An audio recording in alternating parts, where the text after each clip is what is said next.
Bonsoir, aujourd'hui 20 mai 2015, nouvelle édition du journal de la rédaction. Voici les principaux titres. Quelques semaines après la mort d'un adolescent lors d'une fusillade, c'est une femme enceinte qui a été touchée hier soir par une balle en pleine rue à Trappes. Le point sur les premiers éléments de l'enquête. L'Association nationale des élus locaux d'opposition reçue à l'Elysée, c'était hier afin d'évoquer les difficultés qu'ils rencontrent. Pour en parler, Eddy Haït, secrétaire général adjoint, conseiller régional d'Île-de-France, conseiller municipal à Carrières-sous-Poissy.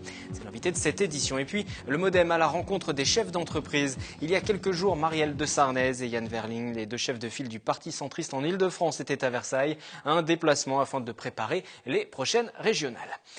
Ce mardi, en fin d'après-midi, une femme enceinte a donc été blessée par balle dans le dos alors qu'elle regagnait son domicile au square Paul Verlaine. Ses jours ne sont pas en danger. Un fait divers qui intervient alors qu'il y a tout juste 3 semaines, à peine un garçon de 14 ans a été abattu en pleine rue. Les deux faits ne sont pas liés, assure la police judiciaire de Versailles qui est chargée de l'enquête. Catherine Zulato, Michael Elmidoro et William L.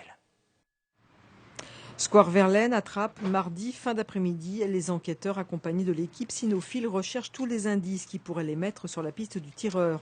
À 17h, une femme d'une quarantaine d'années, enceinte, accompagnée de sa fille, s'écroule sur la chaussée. Elle vient d'être touchée à l'omoplate par une balle de petit calibre. Ses jours ne sont pas en danger, ni ceux de l'enfant qu'elle porte. La femme a été aussitôt transportée à l'hôpital. 3 semaines après la mort de Moussa, dans le quartier, c'est les mois. J'ai peur pour les enfants, pour les filles, pour les femmes, parce que moi j'ai 5 filles et un garçon. Ça fait 1 an que je suis déménagé ici. Je me disais que bon, là c'est meilleur espoir ici.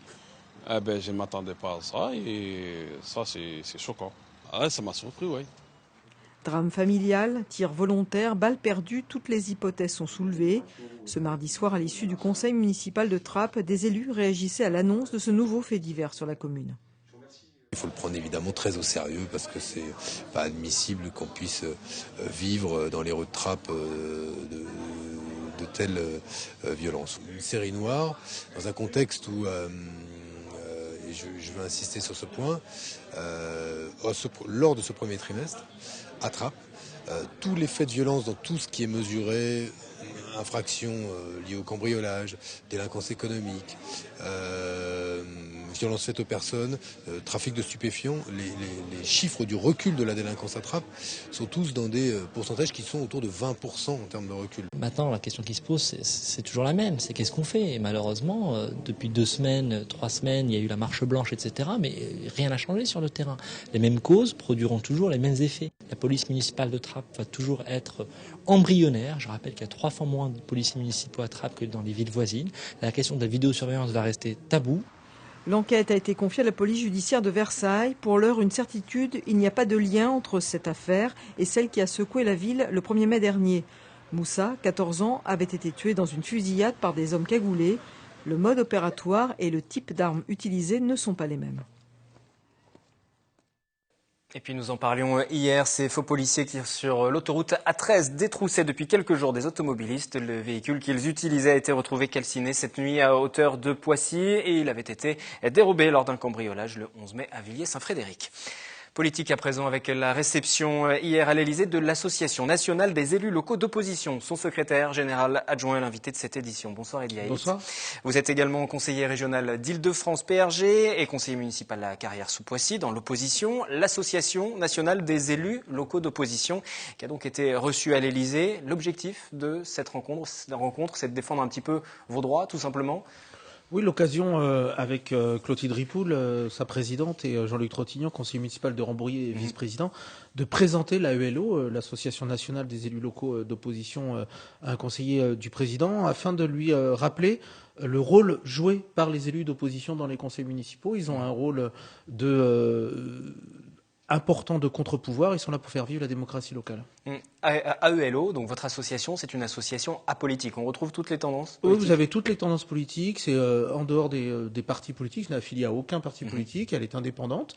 Et c'est bien là sa force. C'est-à-dire que nous sommes vraiment dans la défense est l'expression des droits de l'opposition que nous considérons comme étant les élus d'opposition des garants de la démocratie locale. Ils sont là pour faire valoir les contre-pouvoirs. Et quelles sont les difficultés les plus fréquemment rencontrées justement? Vous qui siégez d'ailleurs aujourd'hui maintenant dans l'opposition sur votre commune, après l'avoir dirigée, quelles sont les difficultés? C'est peut-être pour ça que je me suis engagé dans cette association. Vous avez réalisé les difficultés? J'ai réalisé les difficultés, même si mon opposition, lorsque j'étais en charge, ne s'est jamais manifestée sur une revendication de droit qu'elle ne pouvait pas avoir. Les principales demandes aujourd'hui des élus d'opposition sont le droit à l'information, le droit à la communication. Beaucoup d'élus d'opposition sont privés de tribunes dans les journaux municipaux. C'est aussi important pour nous d'obtenir une généralisation des droits de l'opposition. Aujourd'hui, les petites communes, les élus dans les petites communes de 1000 habitants notamment ne disposent pas de droits garantis par les textes aujourd'hui. Donc la volonté de généraliser les droits de l'opposition et de faire valoir, donc comme je vous l'ai expliqué tout à l'heure, un droit à la communication, un droit à l'information, le droit de réunion à travers la mise à disposition d'un local d'opposition, l'accès à des salles municipales pour les associations d'opposition, puis aussi le droit à la formation qui est souvent très entravé, très difficile d'accès aujourd'hui dans les communes. Pour vous, il y a un petit peu un sentiment de déni de démocratie, c'est-à-dire que les voix que vous avez pu récupérer, je parle pour vous, mais globalement pour les élus d'opposition, en tout cas, ne sont pas portées dans ces conseils municipaux, elles n'ont pas assez de valeur, même si elles représentent des habitants, des gens qui ont voté. Globalement, soit il y a une opposition et on reconnaît aux minoritaires une fonction et un rôle, et dans ce cas, ils sont là en tant que tels, soit c'est à considérer qu'une fois battu, vous n'avez plus de rôle, vous restez élu, vous restez représentant certes des électeurs qui vous ont désigné, mais quand vous êtes un conseiller municipal d'une commune, vous êtes représentant de cette commune.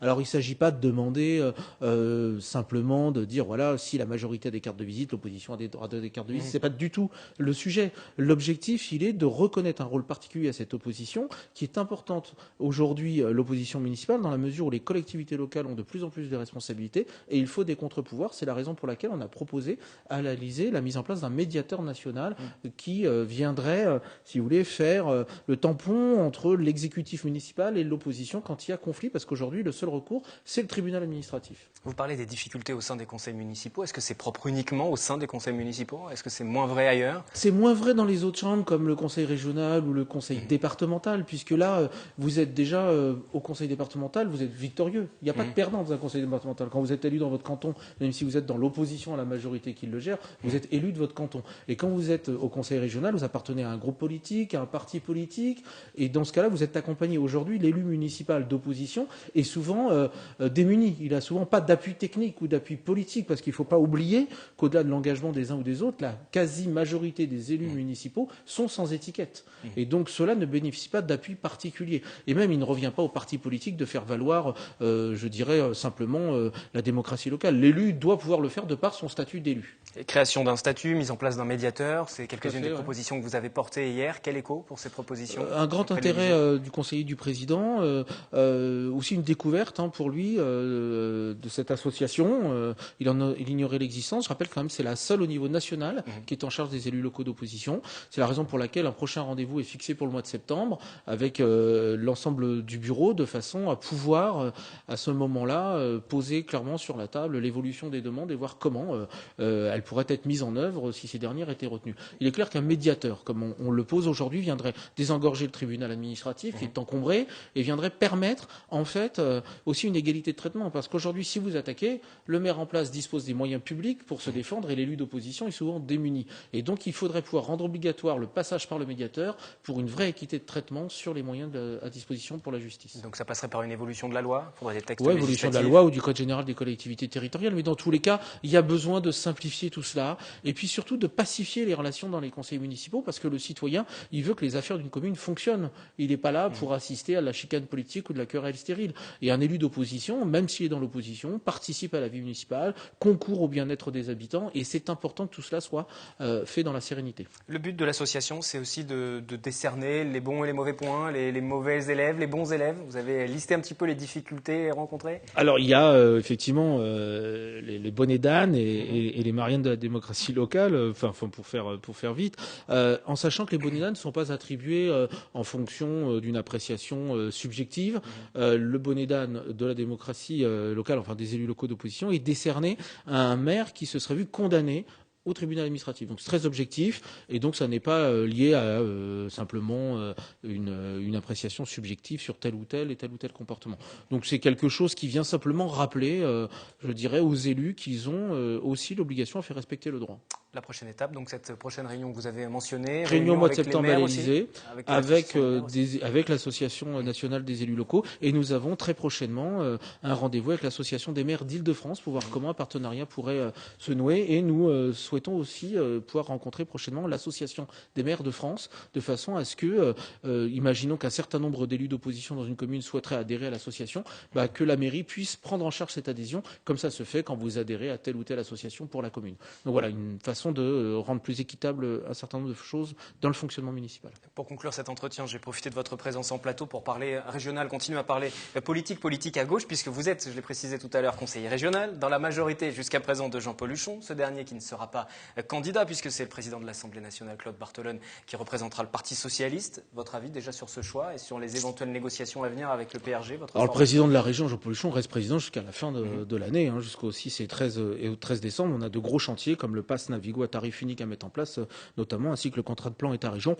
Pour l'instant, ce sont essentiellement des affaires internes au Parti socialiste. Ce qui doit prévaloir maintenant, c'est le rassemblement de la gauche, parce qu'il nous faut conserver cette région à gauche. On a des raisons de craindre si Mme Pécresse prenait la présidence de cette région.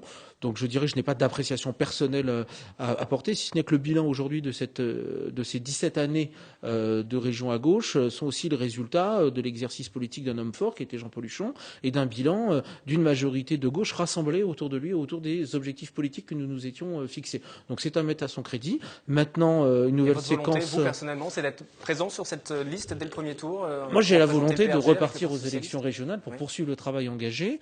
Maintenant, les conditions du rassemblement, le Parti socialiste, si nous devons nous allier à ce dernier, il doit les créer, il doit favoriser le rassemblement. Nous attendons qu'une fois Claude Barthelone a investi officiellement, à partir du 28 mai, que des contacts soient pris. C'est à lui de prendre contact avec ses partenaires de gauche.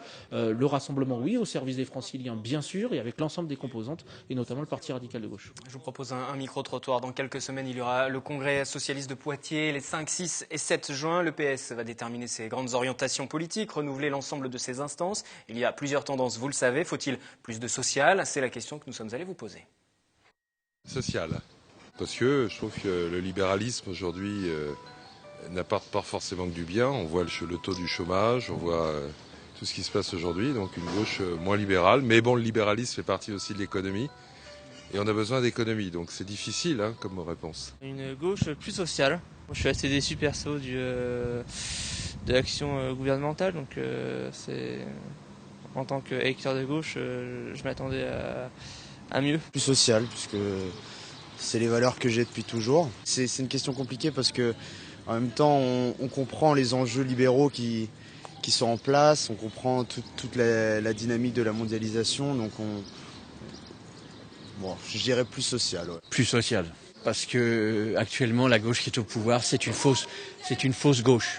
Vous parliez du rassemblement, justement, des conditions nécessaires au rassemblement. Ça en fait partie, une gauche plus sociale, moins libérale? En tout cas, il y a débat au sein du Parti socialiste. Je crois que les congrès, les universités d'été sont faits pour cela. Plus de social, moins de social. Je ne sais pas trop où on fixe le curseur. Le principal, c'est que la gauche soit bien fidèle à ses valeurs et qu'on ait un objectif en tête, celui de garantir l'accès à l'emploi pour le plus grand nombre de Français. Et je crois que cette promesse républicaine-là, la gauche doit la tenir. Merci Eddy Haït. Je rappelle que vous étiez ce soir en plateau pour parler de l'Association nationale des élus locaux d'opposition, dont vous êtes le secrétaire général adjoint. On reste dans la politique, mais du côté des centristes à présent. Dans le cadre de cette campagne pour les élections régionales, deux chefs de file du mouvement démocrate vont à la rencontre des franciliens. Ce lundi, Marielle de Sarnez et Yann Verling ont rencontré à Versailles les entrepreneurs pour parler du développement économique. Mélanie Poquet, William L.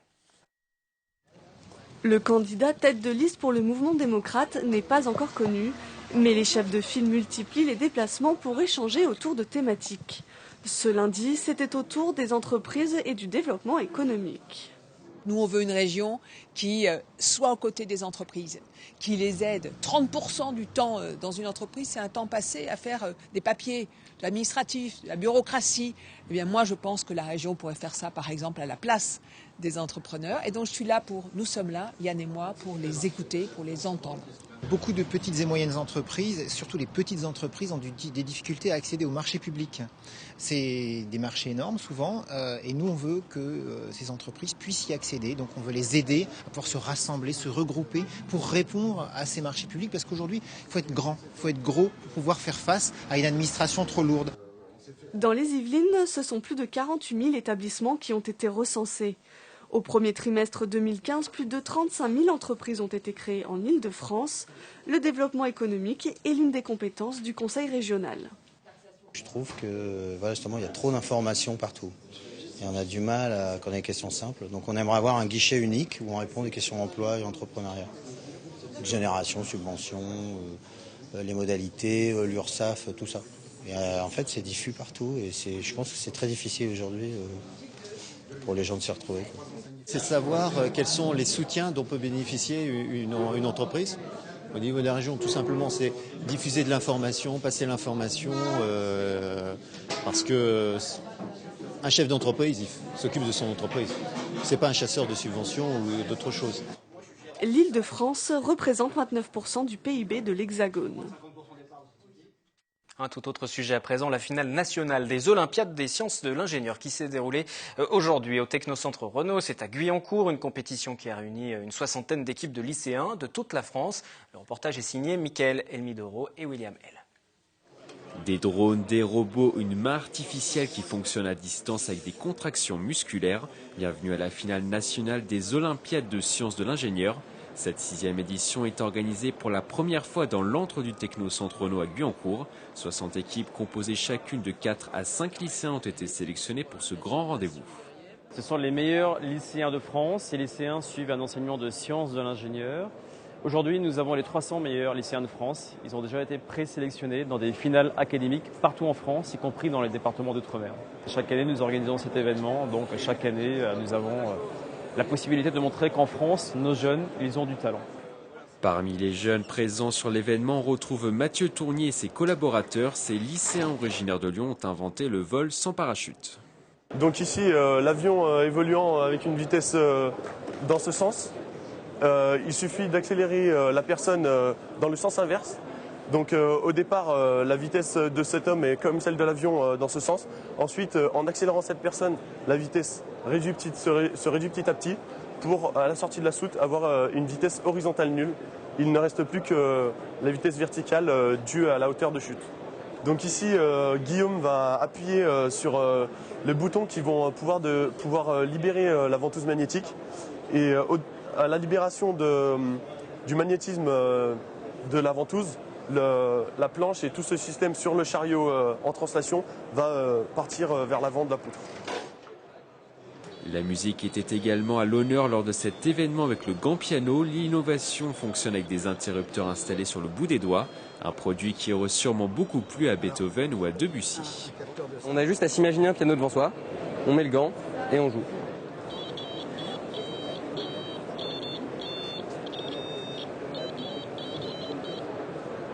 Ces prodiges des algorithmes pourraient intégrer les plus grands groupes mondiaux dans quelques années et leurs innovations pourraient être commercialisées. J'ai vu un système qui permet de détecter les chutes avant qu'elles ne se produisent. Et nous qui cherchons à réduire les accidents du travail dans nos établissements, c'est évidemment quelque chose qu'on peut creuser pour regarder si on pourrait l'appliquer. Cette année, le premier prix a été attribué à la prothèse de main robotisée fabriquée par le lycée Sainte-Croix d'Orléans. Le Gant Piano a lui terminé à la seconde place du classement. Le Festival de Cannes qui se poursuit. Nous vous proposons avec Radio Sensation de suivre les Yvelinois qui ont fait le déplacement. Ils sont cinéphiles, réalisateurs ou encore exploitants. Ce soir, Nicolas Kirillovitz va à la rencontre des directeurs des salles d'Elancourt et de Trappes. La folie cannoise bat son plein, alors installez-vous bien confortablement car nous allons vous faire découvrir le festival comme si vous y étiez. Ici, il y a ceux qui viennent travailler, faire du business, rencontrer des producteurs ou des réalisateurs, choisir les films qui seront ensuite projetés dans leur salle. Ça, c'est pour la partie travail. Il y a ceux aussi venus uniquement arpenter les dance floors de la Croisette.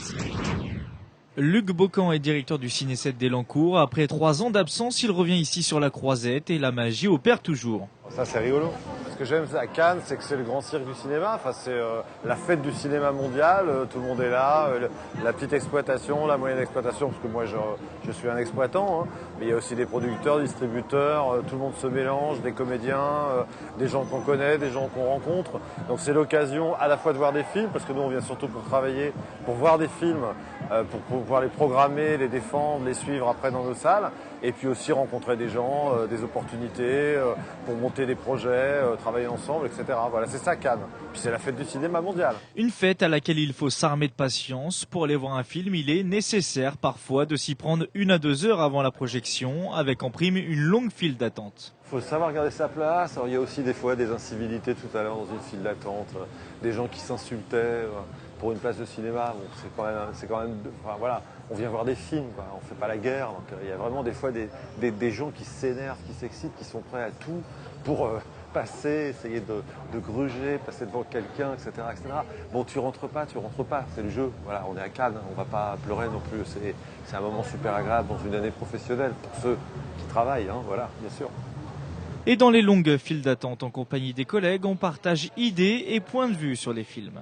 On n'arrête pas, on discute de ce qu'on a vu parce qu'on ne voit pas tous la même chose. On discute de ce qu'on essaye de voir parce qu'on ne verra pas tous la même chose. On discute des différentes, comment dirais-je, galères qu'on a, etc. Et puis oui, on parle des films, forcément, voilà, c'est normal. Un autre exploitant yvelinois a fait le déplacement à Cannes, Gaël Pinault, responsable et programmateur du cinéma Le Grenier à Ciel à Trappes. Lui aussi enchaîne les projections toute la journée et ce n'est pas toujours évident d'avoir un avis sur un film. Alors c'est très difficile de choisir puisqu'on voit énormément de films, on est presque gavé de films, on les enchaîne et ce qu'on ressent sur le moment, c'est pas forcément net parce qu'on les compare les uns aux autres et c'est pas très facile. Par contre, il faut les digérer et avec le recul, il y a beaucoup de choses qui reviennent et là on peut vraiment réfléchir sur les films et les aimer. Là, si tu me demandes, le film qui m'a le plus marqué, c'est Mad Max. J'ai vraiment beaucoup aimé Mad Max. My world is reduced to a single instinct. Survive. Drive!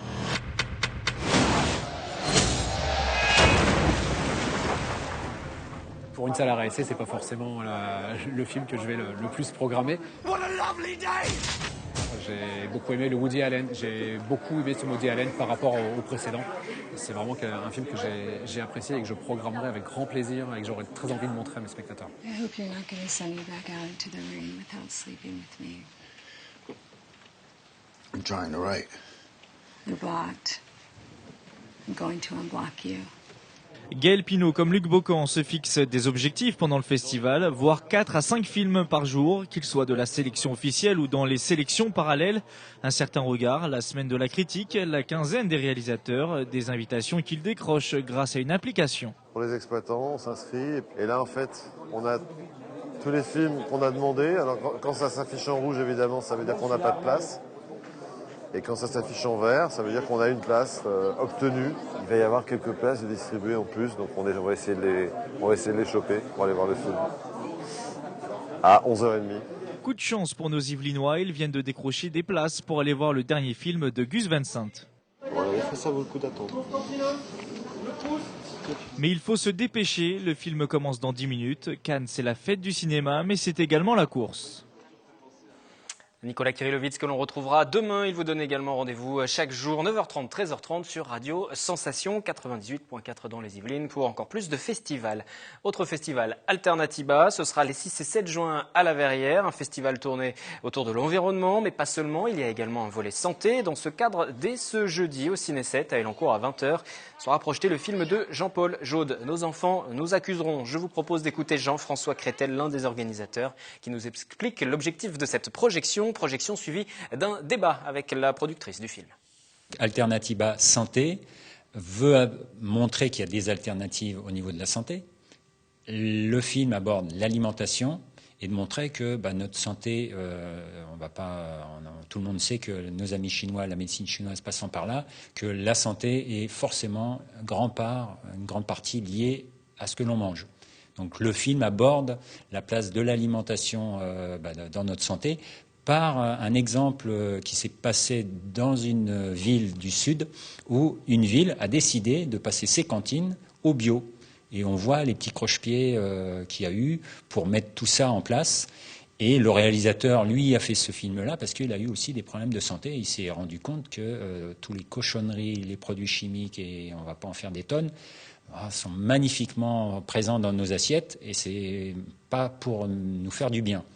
Donc il a fait un film militant sur cette expérience de cette ville du Sud. C'est la fin de ce journal. Rendez-vous demain aux mêmes horaires pour un nouveau point sur l'actualité locale. Tout de suite sur TV Fil, kiosque, l'hebdomadaire de la culture.